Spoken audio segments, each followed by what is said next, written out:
এই এক বছরের প্রাপ্তি এবং অপ্রাপ্তি, এই এক বছরটা ধরবো তো আসলে তাহলে আমরা যদি জুলাই থেকে ধরি, এটা একটা হিসাব হইতে পারে। আর একটা হিসাব হইতে পারে যে সোহরাব ভাই যেটা বললেন, অন্তর্বর্তীকালীন সরকারও এক বছরের দ্বারপ্রান্তে দাঁড়িয়ে আছে। আমরা জানি যে আওয়ামী লীগের ক্ষমতাচ্যুত হওয়ার পরে, আওয়ামী লীগ পালিয়ে যাওয়ার পরে 8ই আগস্ট নতুন সরকার গঠন হয়েছে। সেই সরকারটি সেই হিসাবে এক বছরের দ্বারপ্রান্তে আছে। এখন আমি কেন দুইটার হিসাব নিকাশ করতে চাই, মানে প্রথম হিসাব হচ্ছে কি যে জুলাইয়ের হিসাব, জুলাইয়ের প্রত্যাশা, সেটা এক বছরে কতটুকু হলো। আর একটা হলো যে একই সাথে অন্তর্বর্তীকালীন সরকারের এক বছরের আশা আকাঙ্ক্ষা কতটুকু প্রতিফলিত হলো। প্রথম কথা হচ্ছে জুলাইয়ের আমাদের যেই আন্দোলন ছিল, দেখেন জুলাইয়ের যেই দাবিটা ছিল শুরুর দিকে, সেটা কিন্তু ছিল কর্মসংস্থানের দাবিতে আন্দোলন, অর্থাৎ কোটা বিলুপের দাবিতে, কোটার বৈষম্য বাতিল করার দাবিতে আন্দোলন।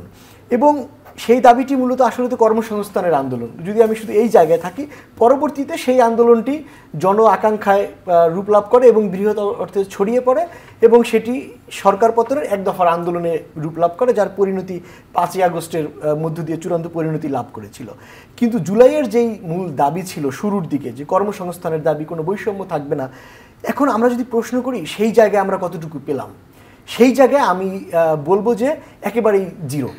একদম আমি দায়িত্ব নিয়ে বলছি, আমি একজন সংবাদকর্মী হিসাবে যদি বলি, দেখেন শুধুমাত্র কাগজে কলমে বলা যে খুব বেশি পরিবর্তন হয়েছে, বৈষম্য বিলোপ ঘটেছে, সেটা কিন্তু ঘটে নাই।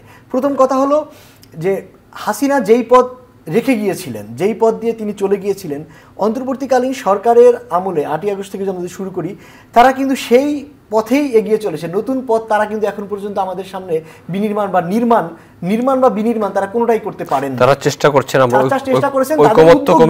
আমি বলছি সেই তাদের উদ্যোগগুলো, তাদের কিছু কিছু পদক্ষেপকে আমরা উদ্যোগ বলতে পারি, সেই উদ্যোগগুলো কেবল দৃশ্যমান হচ্ছে, কিন্তু সেটার ফল পাওয়া এখন পর্যন্ত দৃশ্যমান হয় না, ফল আরো হয়তো সুদূরে। সেজন্য আমি বলতে, গাছ রোপণ করলে তো ফল পেতে সময় লাগবে। যে জুলাইয়ের আশা আকাঙ্ক্ষার ব্যাপারটা, আমি এটা একটা ব্যাপার হলো। আরেকটা ব্যাপার হলো অন্তর্বর্তীকালীন সরকারের এক বছরের প্রত্যাশা বা প্রাপ্তি। দেখেন অন্তর্বর্তীকালীন সরকারের যে প্রধান এজেন্ডা ছিল কি? আওয়ামী লীগ সরকার একটা বিপুল পরাক্রমশালী স্বৈরাচারী সরকার ছিল, তার পতন ঘটেছে। তারপরে প্রাপ্তি ছিল, মানে জনমানুষের প্রত্যাশা ছিল যে নতুন যেই সরকারটি আসবে, সেই সরকারটি বাংলাদেশের অবস্থা তো প্রায় 71-এর যুদ্ধের মতো অবস্থা ছিল, ভগ্নদেশ ছিল, আপনার রিজার্ভের টাকা নাই, আইন শৃঙ্খলা পরিস্থিতির অবনতি, মানুষের প্রায় প্রতিটি পরিবার বা আত্মীয় স্বজনের ঘরে শোকের চিহ্ন আছে।